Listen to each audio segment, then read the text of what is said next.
It would have been much easier for us to knock this whole place down and to build something, but it's not how we wanted to live. And we loved the house so much. Like, Sean and I wanted to preserve the original house. And to do that, you know, we couldn't have some of the things, but to me, they're not important. Like, we don't have a swimming pool, we don't have a carport or a garage, but we have some very inventive other features in the house.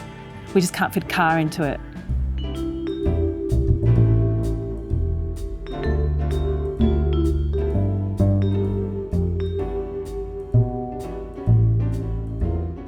You can open the door, people can be at the front door, but they can't actually see our home, which I like because it gives you more privacy. But incorporating this cupboard gives us space for jackets and umbrellas and bags and things like that. And then there's 4 of us in the house, so we all have a drawer for shoes. You know, having kind of the beautiful burl wood here, these kind of features like throw back to the original features that would have been in the house. This wall is just a collection of ceramic pieces from over the years. Some of it's my work, some pieces are made by my children. My daughter Josie made this heart, and then just selected pieces from friends, fellow art students. When we first moved in, this was the front door, which is like a little hobbit door actually, because it was so small. And this was kind of like the main living space. In the end, this has been the only room that we've been able to keep the beautiful ceilings. And fortunately for us, it's our master bedroom. I made a few little additions like these plaster wall sconces, which I found in a secondhand market in Camberwell down in Victoria. And our builders, they've actually plastered them in when they were doing the plaster work. I got these at the Chelsea flea market and I brought them home in my suitcase. They're not like fixed in yet, and they're pretty cool because they come apart, so they were easy to travel with. But I really love them and might learn how to do gold gilding, really pumping them up. And then the bathroom has got kind of a nod to Japanese bath culture. In Melbourne, there's a place called the Japanese Bath House. I'd always go with my bestie and I wanted that in my home. I like that a lot of my pieces of furniture have a story and come with a history. I think having very different pieces of furniture also make for an interesting environment. This powder room is like a nod to all of the layers that were in the bathroom that was already here. So this would have been much smaller, like tiny little tessellated tiles, and Anna kind of just completely expanded it into the largest that you could get in those hexagon tiles. Anna came on board a little bit later because I was getting completely overwhelmed with choosing tiles, and I just thought, oh, she totally gets me, and we just worked together so well, and Mark was awesome, and it just kind of all fell into place. So this is basically our 4th bedroom, but was always intended for us to be a television space, or what do you call that? Like a theatre room. It's like a den. It's a really dark, warm environment, and it's another space for, you know, placing artworks. The couch I got from Curated Spaces and had to change some of the cushions. Not change, but actually sew them down, I should say. So all of these bolsters were like ginormous. They were huge, like big triangle, like bolsters. It took me a long time, but to find somebody who could sew them into smaller bolsters took forever. When I say took forever, it's like I got quotes for thousands and thousands of dollars to do it until I found a nice older lady who was like, yeah, easy. And she lived around the corner. So that was awesome. So this is the curtain that I will probably never, ever get properly fitted. But I bought this through one of the auction houses here in Sydney, and it wasn't wide enough for our window, but it was too long. So I had my lovely seamstress cut the base off and sew it to the sides.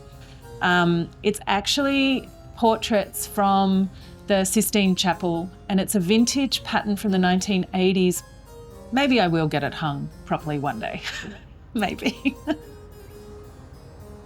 The kitchen design kind of actually starts more from the outside of the house. You don't realise how much that does open up, like that, you know, we have a fixed panel at the end, but the doors go all the way, yeah. Which allows us to have like an outdoor area that really kind of doubles our interior, especially during the summer months. We really wanted a galley. We really wanted a lovely big island bench that could be more than a workstation, but also be a breakfast bench and an entertainment area and a serving area. And, you know, this is kind of like utilities, and this is like entertaining. We have our sinks, we have our dishwasher, and it's fully integrated, so nice and kind of hidden. And then hot plates through to the ovens over here. And then extra little areas like this is where the girls get the ninja out and make their smoothies in the morning. And they're kind of very well trained that they know nothing goes on the tiles. So we have chopping boards because the tile surfaces aren't that easy to live with, but I really enjoy them. I think it's a bit of a nod to my Mediterranean like heritage. Everything is tiled. And I like that. I like the feeling of that. And I just really love glaze. And then, you know, the kids know that there are chopping boards in this drawer and you shall not do anything directly on the tiles. We don't do that. We also have like beautiful handmade, you know, ceramics everywhere, which is really nice, that I finally can have it all out. And there's just like beautiful, beautiful ceramics in every drawer that I get to use when we're entertaining now. And, you know, these are the good drawers. The kids don't have their salada crackers on these. Butler's pantry is the other amazing space. It's our laundry and our pantry and extends our kitchen. If you're backing out, you can just like, this was like a last minute little feature which allows us to hide the kitty litter box and keep it nice and clean. And then the flooring is like a checker pattern of the terrazzo tiles that I really liked. I couldn't choose between one, so we ended up having 3 to play with. The display shelving was really important to have as a separation between the dining area and this back like lounge area. I really wanted it to house ceramics and glass and then books and journals and magazines. A lot of my artworks connect with experiences and become like keepsakes or mementos. And that's a huntsman, but it's dead. It's so pretty. I move things around a lot and different houseplants and different pieces depending on the mood and you know, sometimes my work coming in and then having to change things around and then moving work to other spaces. This table was actually in the painting studios at Camberwell Boys Grammar where I had my first teaching position. And when they renovated, they were getting rid of the table and I was lucky enough to be able to take it, and I had it like preserved and shellacked. So, you know, the surface of this table is 80 years of mixing paint in an all-boys school. The homes that I grew up in the 1980s, minimal materials, slate flooring, and I just love brick. Like, I work in ceramics. I really enjoy surfaces that are familiar and feel like, you know, part of that tapestry of lived surfaces and known materials. It's just a really warm, lovely surface. Mark would often come with Najda or Vanessa, and they would take loads of photos and go back and work out the designs, and we had all of these kind of back and forth meetings, but they were really sweet. Like, they'd send over a PDF of the design ideas. There was like they'd photographed the cats and like bopped them in. But all those little things made us feel like they got like our house and what we were trying to create, yeah.